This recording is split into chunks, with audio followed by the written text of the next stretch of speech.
오늘 중요한 자료를 소개하다 보니까 다소 길어졌습니다. KBS에서 다큐 인사이드라는 프로그램이 있습니다. 시간이 되시면 좀 전체적으로 다 보시면 좋을 텐데, 1900년대 초에 서양 선교사님이 직접 기록한 조선의 모습을 볼 수 있는 귀중한 자료였습니다. 그 당시에 영상이 남아 있지만은 주로 이제 지도층의 전유물이었고 서민들을 찍은 영상은 거의 없습니다. 그래서 이제 선교사님이 촬영한 아주 평범한 이 사진이 이것이 당시에 우리 그 평민들이 살았던 사회상을 볼 수가 있어서 우리에게는 귀중한 자료가 되었습니다. 조선이 얼마나 가난하고 그랬던지 여러분 아까 보셔서 아시겠지만 옷차림도 그렇고 또 이게 아까 안 나왔죠. 안 나왔는데 그 뒷면에 보면 여성들이 빨래터에 가서 빨래를 합니다.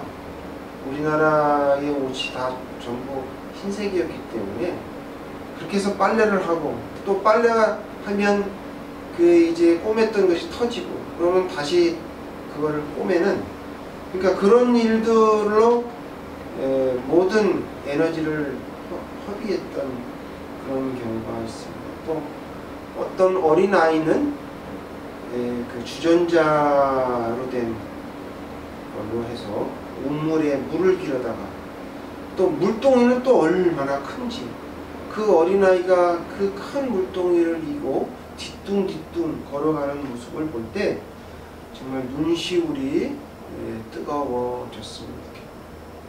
우리는 그런 상황 속에서 1890년대 교인 수가, 기독교 인구가 100명밖에 되지 않았습니다. 그랬는데 10년 만에 30만 명이 되었습니다. 1901년의 기록에 의하면 서울은 신자 수가 약 1000명이었고요. 평양은 10,000명이었다고 합니다. 그러니까 다른 곳에 비해서 교세가 3배나 많았던 곳이 바로 평양이죠. 그래서 선교사님들의 보고서에 의하면 그 당시에 이루어진 세계 선교 중에서 한국보다 성공한 사례가 없었다라고 그렇게 기록합니다. 특히 그 평양 장대현 교회에서 열렸던, 아까 영상에서 보셨죠? 사경회는 전국 각지에서 많은 사람이 모여들었는데요. 그 중에 대부분, 그러니까 여성이 1000명이었어요.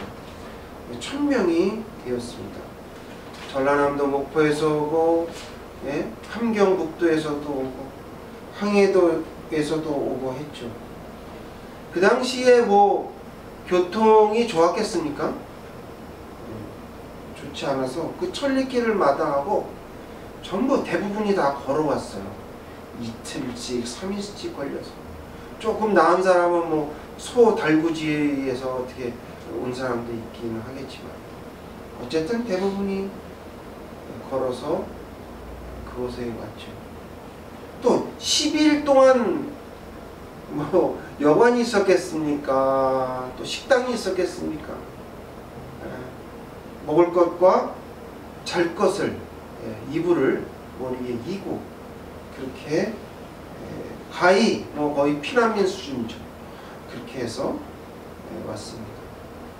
우리나라는 유교 전통이잖아요. 그러니까 유교 전통 사회에서 예수를 믿는다는 것은 사회로부터 소외될 수 있는 그런 위험을 감수하면서까지 참석했다는 거죠.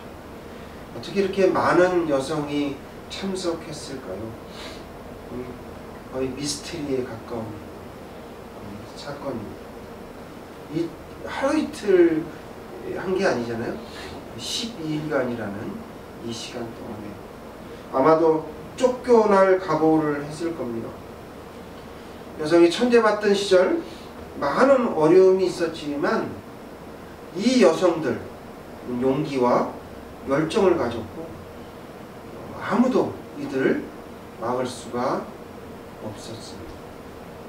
그 다음에 이제 두 번째로 소개했던 것이 선교사님이 발명한 어깨, 허리라는 치마인데요. 억압받은 여성에서 신식 여성으로 발돋움하는 계기가 되었습니다. 오늘 설교 제목이 어깨치마 신식 여성인데요. 아울러 이렇게 자유로운 옷차림으로 인해서 사회 참여가 가능했었습니다. 급기야 3.1운동에서 대한독립 만세를 외치게 되었고요. 유관순 누나와 수많은 여성들이 나와서 잃어버린 나라를 되찾는 동시에 여성의 지위도 회복하는 계기가 되었습니다. 자, 우리 현대 여성은 어떤가 한번 우리가 생각해 볼게요. 현대의 우리 이제 경제 성장이 70년대, 80년대 일어나서 또 남녀 평등이 이루어지고, 그 다음에 대학 교육을 받은 여성들이 많아졌죠. 그래서 여성의 지위가 높아졌습니다. 지금은 우리 그 조선과 이 역사, 한국민의 역사를 통틀어 봤을 때 지금처럼 여성의 지위가 높았던 적은 찾아볼 수가 없습니다. 앞으로 개선되어야 할 것도 많지만 예전보다 위상이 높아졌다는 것은 사실입니다. 근데 이렇게 우리가 이제 아까 봤듯이 이렇게 이런 용기와 열정을 가진 이런 숭고한 여성을 조상으로 둔 우리는 어떤가 한번 돌이켜보는 시간이 되었으면 좋겠습니다. 신앙이 예전보다 나아졌습니까? 아니면 못해졌나요? 성경에 대한 배움이 이렇게 간절했는데 우리들은 배움의 열정도 식었고 또 예배를 사모하지도 않습니다. 교회는 이단으로 인해서 성경 공부는 거의 존폐의 위기에 처해 있습니다. 그리고 이 어려운 난관, 어떻게 하면 이 성경 공부 모임을 부활시킬 수 있으려면 어떻게 해야 될까? 오늘 본문을 통해서 우리에게 주시고자 하시는 하나님의 말씀을 첫째, 하나님의 은혜를 기억하며 살아야 합니다. 따라해볼게요. 하나님의 은혜를 기억하며 살아야 합니다. 말씀하십니다. 살아계신 하나님의 말씀입니다. 10절, 11절 함께 봉독하겠습니다. 시작.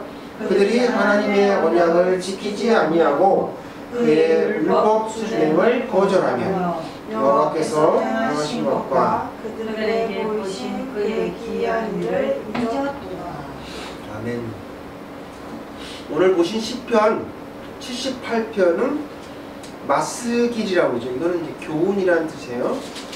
성가대에서 찬양할 때 사용했던 시입니다. 여기에다가 곡을 붙여서 하나님께 찬양을 했는데 이스라엘 백성이 출애굽서부터 다윗 왕조에 이르는 까지의 부분을 다 다루고 있어요.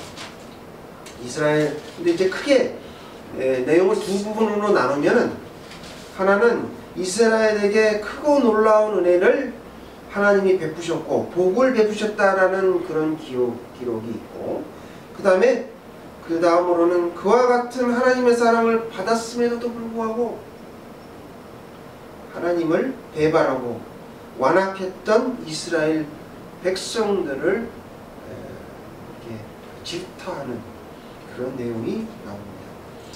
9절에 보시면 이스라엘 역사 속에서 에브라임 지파가 있죠. 에브라임이라고 부르잖아요.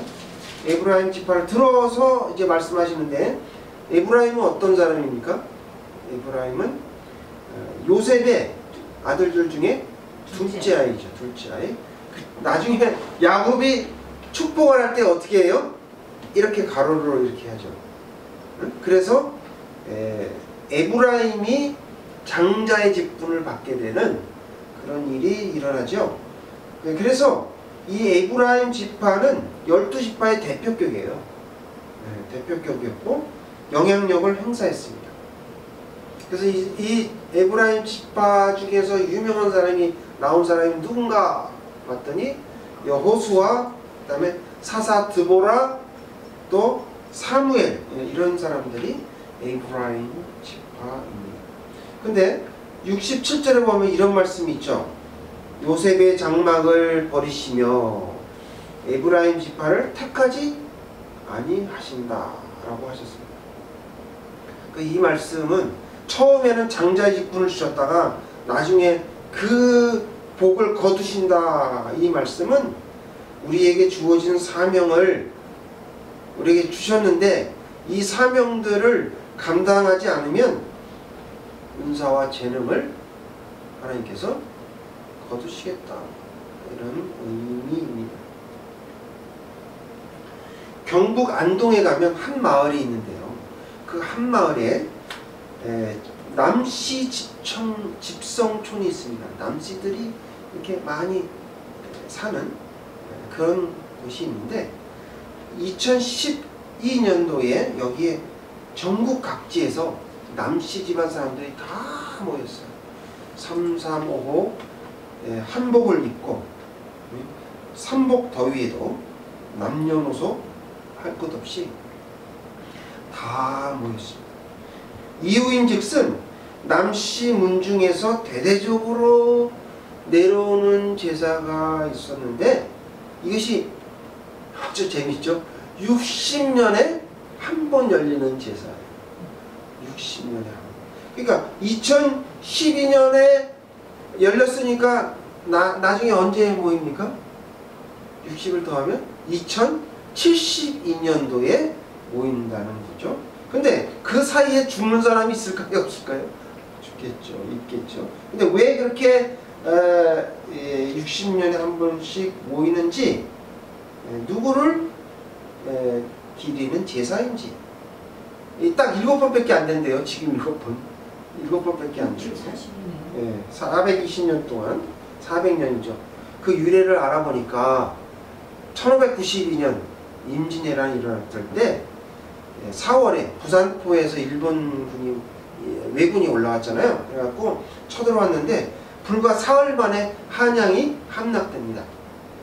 풍전등화에 있던 조선을 구하기 위해서 안동에 사는 그 마을에 사는 한 선비가 나라를 위해서 분연히 일어나서 전쟁에 참여합니다.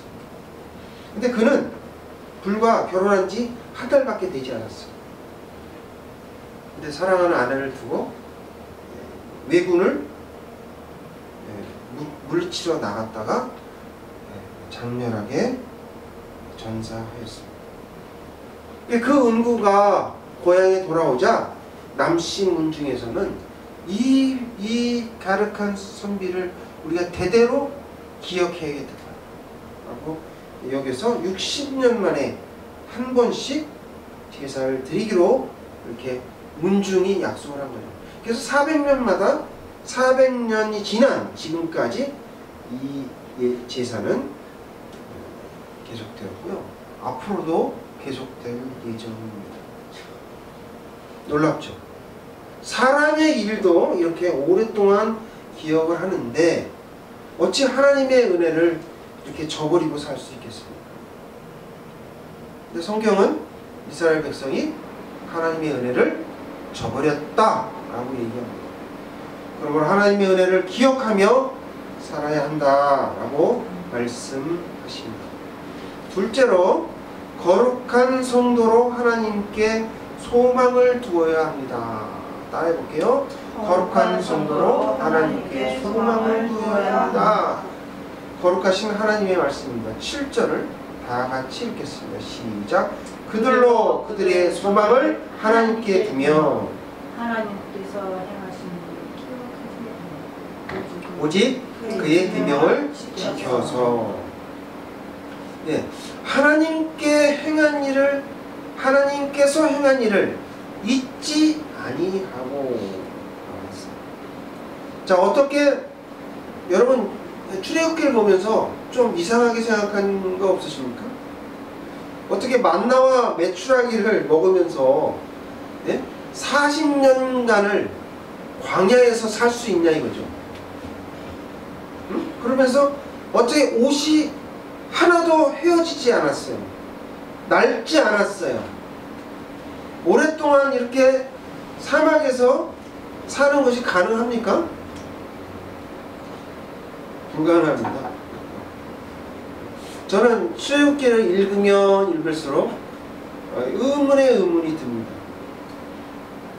지금도 사막에서 그렇게 살 수가 없고, 또 살려면 단백질이나 비타민을 엄청나게 많이 공급을 해야 되는데, 왜냐하면 40도 넘잖아요. 50도 막 떼약볕에 나무도 하나도 없고, 네?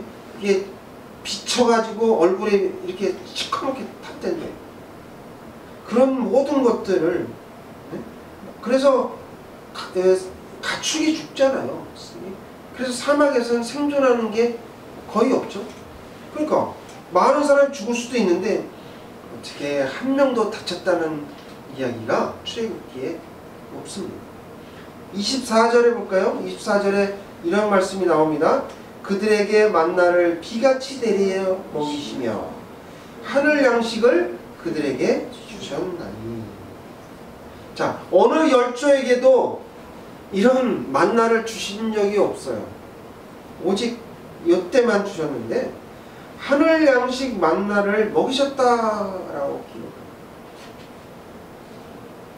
그리고 또 히브리서 3장 7절에는 이런 말씀이 있어요.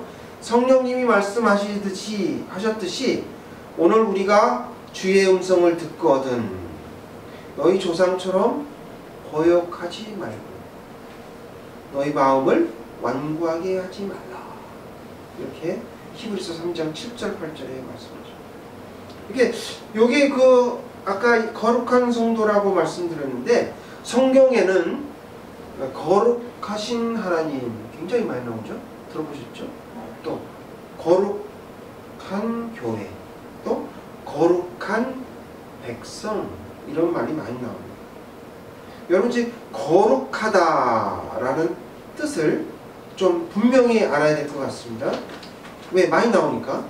거룩에 대한 히브리 말의 뜻은 칼로 무엇을 이렇게 베다라는 말이에요. 또는 카스테라 있잖아요. 카스테라 같은 거 이렇게 반으로 이렇게 자르다, 이런 뜻이에요. 그것이 거룩이에요. 다시 말하면 거룩하게 성별하다 라는 뜻이에요.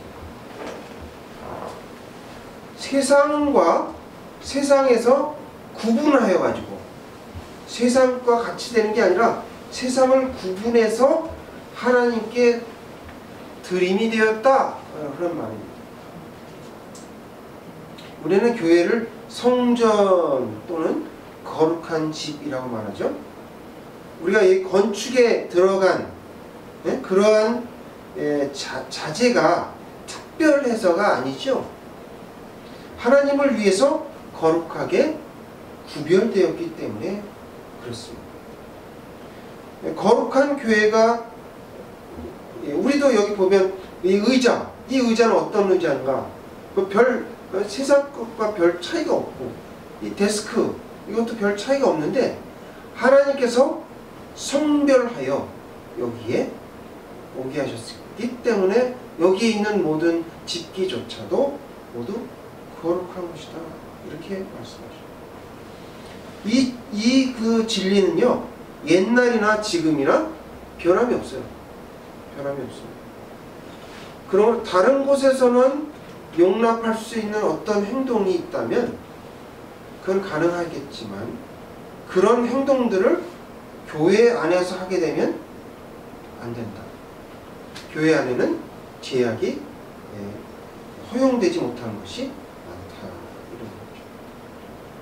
자, 어떻게 이스라엘 백성이 40년간 우리가 이제 광야교회라고 하죠. 광야교회에서 살면서 들짐승로부터 아무 해도 받지 않고 또 전염병과 질병 하나 걸리지 않고 살았을까? 여러분 예전에 지금은 이제 사나운 짐승이 많이 없어졌죠. 도시화 되었고. 근데 예전에는 사자도 있었어요.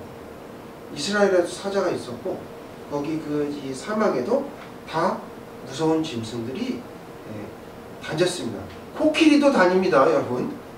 그랬는데 그런 곳에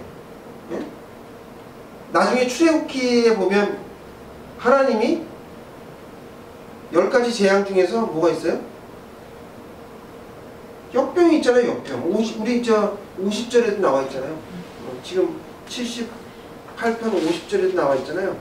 역병이 있었어요. 하나님께서 역병을 주셨고 애굽 백성들에게 이스라엘 백성을 출애굽시키기 위해서 그 다음에 전염병도 내리셨어요. 그런데 이 출애굽한 이스라엘 백성들 광야 교회에서는 하나님께서 다 보호하셨다 이거죠. 낮에는 구름 기둥으로 밤에는 불 기둥으로 보호하셨고 특히나 야간에는 천사들이 철저히 지켜서 사나운 짐승들이 접근하지 못하도록 또 전염병이 번지지 못하도록 하나님께서 다 조치를 취하셨다. 그래서 거룩한 백성으로 구별하였다. 그래서 여기에 답이 나오는 거예요. 세상 사람들의 관심은 어떻습니까? 건강하게 잘 먹고 잘 살 수 있을 것을 고민합니다.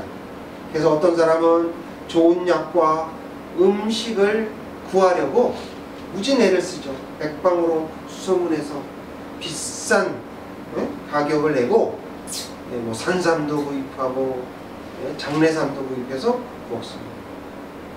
또 어떤 분은 또 비싼 개인 PT를 받기도 하고 또 럭셔리한 미용실에 가서 자기 자신을 네일 아트와 피부 미용과 이렇게 해서 외모를 가꾸는데 많은 돈을 사용합니다. 그런 것이 일시적으로는 도움이 될 수 있습니다. 그러나 그런 인간의 노력은요, 허리케인이나 화산 폭발처럼 한 번에 형체도 없이 사라질 수 있습니다. 우리가 거룩하게 성별되면은 그런 것들은 걱정하지 않아도 되는 것이죠. 그래서 유일한 비결은 우리가 영생할 수 있고 건강하게 살 수 있고 전염병 없이 살 수 있고 그렇게 할 수 있는 가장 유일한 비결은 하나님의 날개의 보호를 받는 것입니다. 그것이 가장 현명한 방법입니다. 어미새가 날개짓으로 아기 이 새끼를 보호하듯이 하나님께서 우리를 보호해 주셔야 됩니다. 그래서 우리의 소망이 어디에 두어야 되는가? 가장 중요한 거예요. 하나님께서 행하신 기적과 표적을 우리가 잊지 말고 기억해야 돼요. 또 주신 명령을 지키며 거룩한 성도가 되어야 하겠습니다. 그러므로 우리는 거룩한 성도로 하나님께 소망을 두어야 한다라고 말씀하십니다. 오늘 말씀을 통해서 하나님의 은혜를 기억하며 살아야 합니다. 거룩한 성도로 하나님께 소망을 두어야 한다고 말씀하십니다. 8절 주부 뒷면에 되실 거예요. 다 같이 찾아 읽어보겠습니다. 시작. 그들의 조상들 곧 완고하고 패역하여 그들의 마음이 정직하지 못하며 그 신령이 하나님께 충성하지 아니하는 세대와 같이 되지 아니하게 하려 하심이로다. 네, 시편의 78편을 하나님께서 말씀하신 동기가 바로 여기에 있는 거예요. 하나님께 충성하지 아니하는 세대가 갖지 않게 하기 위해서 하나님께서 하신 거예요. 우리 조상들은 어땠습니까? 일제강점기에 그 모진 핍박과 고난을 당하고 또 여성들은 일본군에게 위안부로 끌려가기도 하고 주권을 잃었던 그래서 희망이 없었던 그런 조선에서 우리의 여성들은 어떻게 했는가? 사경회에 참석했어요. 사경회를 통해서 하나님의 말씀을 듣고 이 땅에 하나님의 나라가 임하기를 간절히 기도했을 것입니다. 그래, 이런 기도와 또 하나님의 말씀을 사모하는 이런 일이 있었기에 일본의 총칼과 고문에도 유관순 열사는 무서워하지 않고 대한독립 만세를 외쳤던 것입니다. 우리는 이러한 어머니, 이러한 할머니, 이러한 여성을 조상으로 두고 있습니다. 그런데 이단의 공격으로 맥없이 무너졌어요.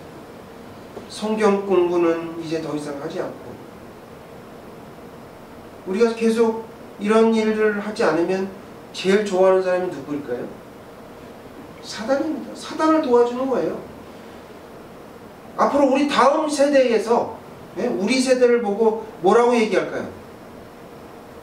이렇게 성경 공부도 안 하고 이런 우리를 보고 완고하고 폐역하여 하나님께 충성하지 않은 조상이라고 평가받을 것입니다. 그래서야 되겠습니까? 우리가 그래서야 됩니다.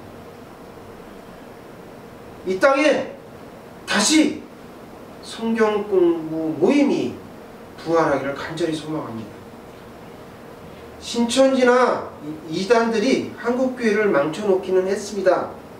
하지만 이런 일은 부흥이 있는 곳에는 어디에나 나타나는 현상이에요.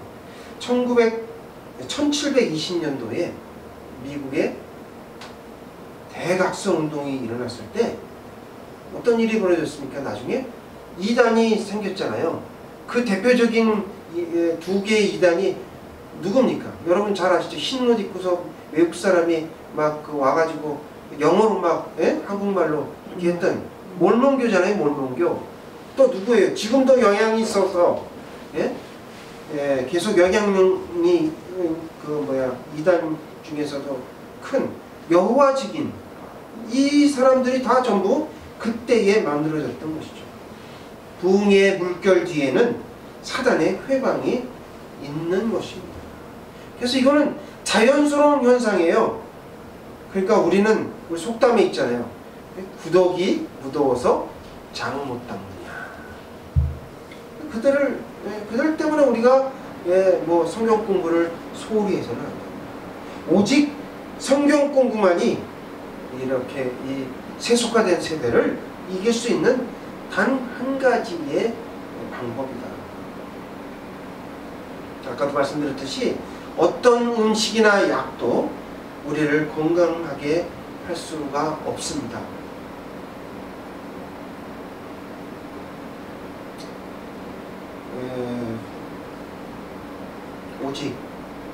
오직 하늘의 양식만이 우리를 영원히 건강하게 할 수 있습니다. 우리는 이 일에, 다시 말해서 성경 공부에 목숨을 걸어야 합니다. 지나친 요구라고 생각하시면 안 돼요. 왜냐?